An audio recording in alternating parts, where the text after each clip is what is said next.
আসসালামু আলাইকুম। জাহাপুর ফসলের মাঠ থেকে সকলকে শুভেচ্ছা জানাচ্ছি। আমি মোহাম্মদ জাহাঙ্গীর হোসেন। আমি এখন বসে আছি ফরিদপুর জেলার মধুখালী উপজেলার জাহাপুর ইউনিয়নের জাহাপুর কৃষকের মাঠে।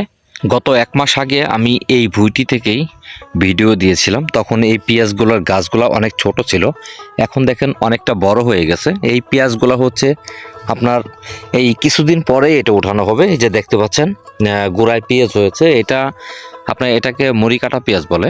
আমি গত এক মাস আগে এই মাঠের ভিডিওটা করেছিলাম, তখন হচ্ছে সবাই পেঁয়াজ লাগানো ব্যস্ত ছিল, কিন্তু এখন পেঁয়াজ লাগানো শেষ হয়েছে। এখন কৃষকরা আপনার প্রত্যেকটা ক্ষেত হচ্ছে কোবাই দিচ্ছে, কারণ হচ্ছে পেঁয়াজের গোড়ায় এই যে গোড়াগুলো শক্ত হয়ে গেছে, এই শক্তগুলা সারাইয়ে দেওয়ার জন্য। আর এখানে আর কতদিন পরে পেঁয়াজ হবে এটা আমি সঠিক জানি না, তবে মোটামুটি মনে হয় টোটাল 3 মাসের মতো লাগে এটা পেঁয়াজটা শুরু থেকে শেষ পর্যন্ত উৎপাদন হতে। আমার ভিডিওটা পিছনে দেখতে পাচ্ছেন একেবারে যত দূর চোখ যায় পুরাটাই হচ্ছে পেঁয়াজের আবাদ। অনেকেই জানেন যে ফরিদপুর জেলা পেঁয়াজের জন্যই অনেক বিখ্যাত। আমাদের ইউনিয়নে প্রচুর পরিমাণে পেঁয়াজ আবাদ হয়, যে কারণে কৃষকেরা এই শীত মৌসুম আসলে আপনার ফসলের মাঠ জুড়ে শুধু পেঁয়াজ আর পেঁয়াজ, একেবারে বিস্তীর্ণ এলাকা জুড়ে শুধু পেঁয়াজের আবাদ। দেখেন মাশাআল্লাহ অসাধারণ হয়েছে পেঁয়াজগুলা। এইগুলা দেখতে পাচ্ছেন, এইগুলা অনেক বড়, এইগুলা কিছুদিন পরে এগুলা উঠানো হবে। আর বাকি পেঁয়াজগুলা প্রসেসিং চলছে, এটা আপনার সময় হলেই আপনারা দেখতে পাবেন। এটা একটা আমের বাগান, আমের বাগানের পাশেই দেখতে পাচ্ছেন এই যে দেখেন এই যে ছোট ছোট পেঁয়াজগুলা, এই যে এটা সাম্প্রতিক এগুলা হয়তো 20-25 দিন হয়েছে এগুলা রোপণ করেছে। তবে সবগুলা ক্ষেত একসাথে রোপণ করা হয় না, যে কারণে আপনার কোনোটা পেঁয়াজ ভালো হয়েছে, যেমন ওই যে সবুজ মাঠটা দেখা যায়, এটা আপনার আগে লাগিয়েছে আর এটা হচ্ছে পরে লাগিয়েছে, যে কারণে আপনার ওইটা একটু বড় হয়েছে। এই যে দেখেন এই ক্ষেতটার পেঁয়াজটা আগে লাগিয়েছে, যে কারণে এটা একটু বড় হয়ে গেছে। আমি সামনের দিকে এগোচ্ছি, এখানে আর একটা এই ক্ষেতটা এই যে দেখেন কালি হয়েছে, বড় বড় পেঁয়াজ। এটা কিন্তু আপনার ওই যে কি বলে রাখি পেঁয়াজ না। সামনে আমার এক ছোট ভাই পেঁয়াজ খেতে দেখেন কাজ করছে। নানু খেতে দেখি তোর নাকি রে? এটা কতটুক জায়গা? হ্যাঁ এইটাই নাকি ওইটার ওই পাশেও? এইটুক এইটুক ও, তোরা কি পড়া লাগাইছিস নাকি?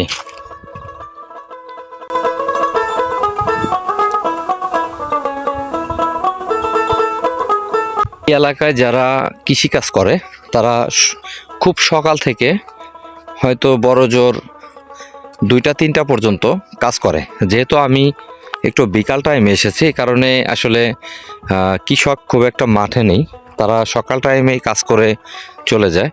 এই যে দেখতে পাচ্ছেন একেবারে যত দূর চোখ যায় শুধু পেঁয়াজের ক্ষেত আর পেঁয়াজের ক্ষেত।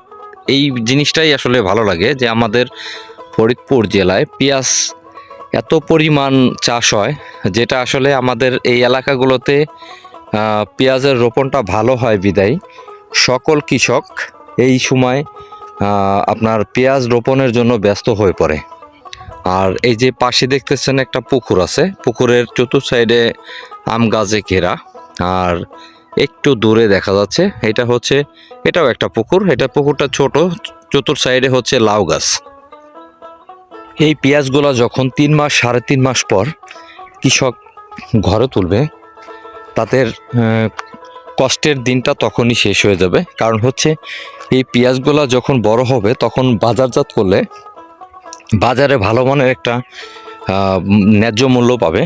আর কৃষকরা সারা বছর ধরে রোদ বৃষ্টি কাঁধে নিয়ে মাঠে কাজ করে, আর আমরা ওই ফসলটাই অতি সহজে অল্প কিছু টাকার বিনিময়ে বাজার থেকে ক্রয় করি। এটা আমরা আসলে সকলেই মানি, কিন্তু কৃষকের ন্যায্য মূল্য আমরা আসলেই কখনো দেই না, বা আমাদের দেশের কৃষকেরা কখনোই হয়তো সঠিকভাবে ন্যায্য মূল্য পায় না। কারণ হচ্ছে তারা কখনোই আপনার রাখি করে রাখতে পারে না, যে কারণে তারা ন্যায্য মূল্যটা পায় না। তারা যখন এখানে ফসলগুলো ফলায় ঠিক তখন তারা অনেকেই ধার দিন করে আপনার ফসল ফলায়, কিন্তু যার কারণে ফসল ওঠার সাথে সাথেই তাদেরকে বাজারে বিক্রি করতে হয়।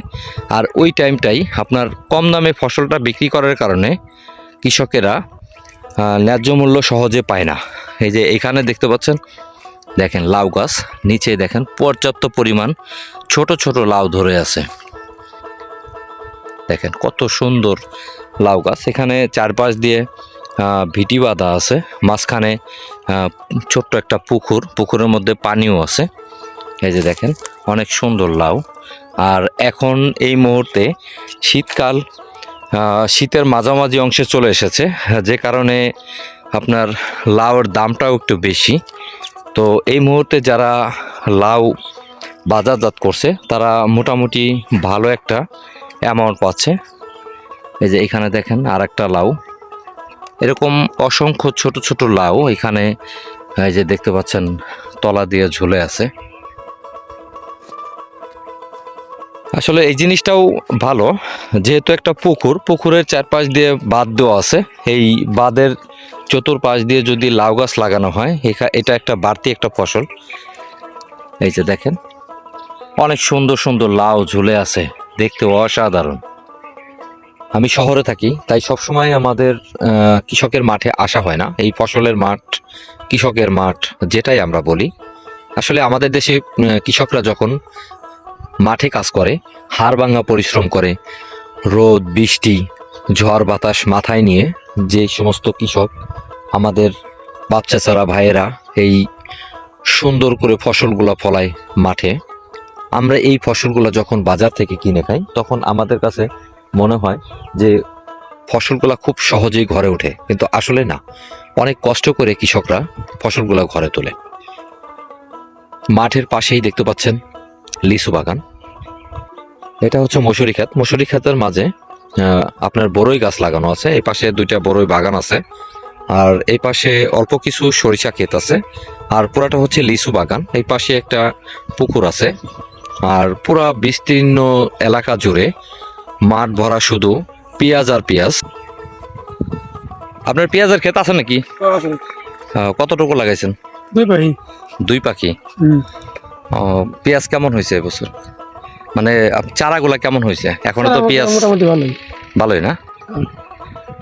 ক্ষেত কোন পাশে? ক্ষেত এই মাঠে আছে, ওই মাঠে আছে। এই মাঠে আছে। আছে। তাহলে দুই পাখি লাগাইছেন না? আশা করা যায় ফলন ভালো হবে। অবশ্যই। আলহামদুলিল্লাহ। কি নাম ভাইয়ের? আবু বক্কর। আবু বক্কর। আমার কি চেনেন আপনি? দেখছি, চিনি না। আচ্ছা আচ্ছা। এই যে একটা জিনিস দেখাই, এগুলা হচ্ছে পেঁয়াজের কালি। এগুলা তো আমরা কিন্তু শহরে এগুলা কিনে খাই, এই কালিগুলা ভেঙে হচ্ছে ক্ষেতের পাশেই ফেলে রাখা হয়, কারণ এগুলা আমাদের গ্রামের মানুষ খায় না, কিন্তু শহরের মানুষ এগুলা খাওয়ার কারণে তারা বাজার থেকে কিনে খায়। এই যে দূরে দেখা যায় ছোট্ট একটা সরিষা ক্ষেত। এই যে এইখানে যদি একটু ঝুম করে আপনাদেরকে দেখাই, প্রত্যেকটা গাছে প্রচুর পরিমাণে বড়ই ধরেছে। এই যে দেখেন বড়ইগুলা, এটা কিন্তু আমাদের এই মাঠেই হয়েছে, এটা দূরে না। এই যে একটা সরিষা গাছ, দেখেন কি পরিমাণ বড়ই। বড়ইয়ের দামটা কিন্তু এখন মোটামুটি বাজারে ভালোই, 80 টাকা, 100 টাকা, 120 টাকা কেজি। দেখেন কত বড় বড়ই। এটাই হচ্ছে বড়ইয়ের বড় ক্ষেত। এটা আসলে আমি ভিতরে গিয়ে দেখাতে পারলাম না, বা আমার ড্রোন নেই দেখে আমি আপনাদেরকে ভালো মতো দেখাতে পারছি না, কারণ হচ্ছে বড়ই গাছে প্রচুর পরিমাণ কাটা থাকে। এই যে দেখেন কি পরিমাণ বড়ই ধরেছে।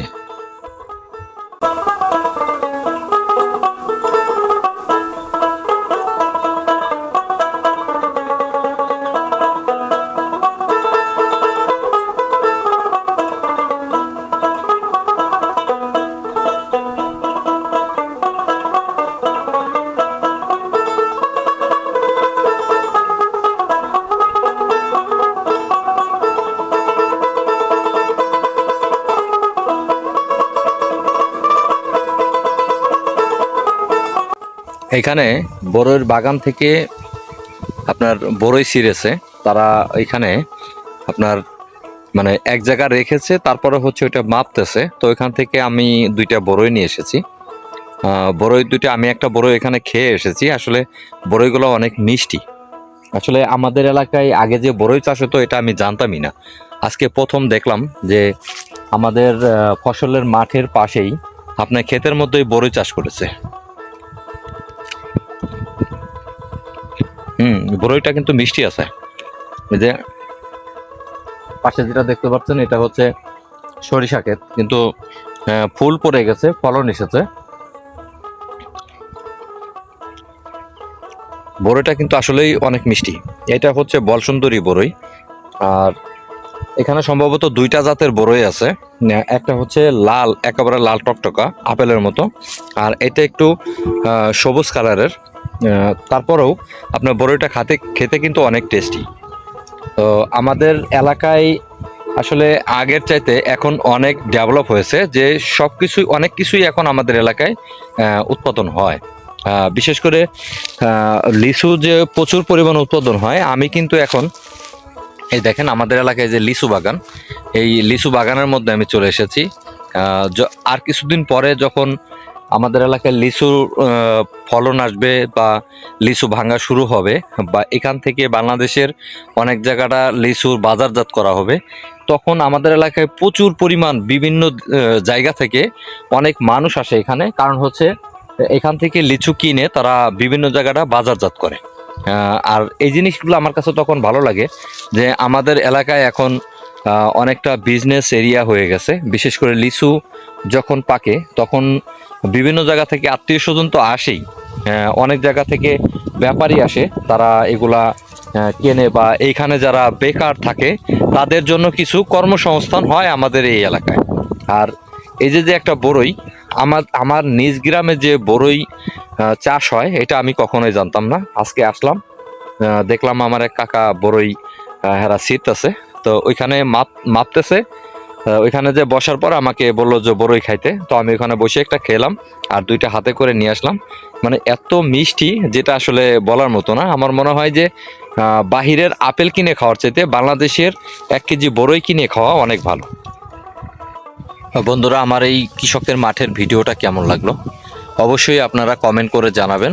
আর এখনও পর্যন্ত যারা আমার ইউটিউব চ্যানেলটি সাবস্ক্রাইব করেননি, আপনাদের প্রতি আমার অনুরোধ থাকবে অবশ্যই আমার চ্যানেলটি সাবস্ক্রাইব করবেন, পাশে থাকা বেল আইকনটি বাজিয়ে দেবেন। আর আমার এই ভিডিওটা যারা আমার ফেসবুক অথবা ফেসবুক পেজে দেখবেন, তারা অবশ্যই আমার ফেসবুক পেজটা ফলো করে দিবেন।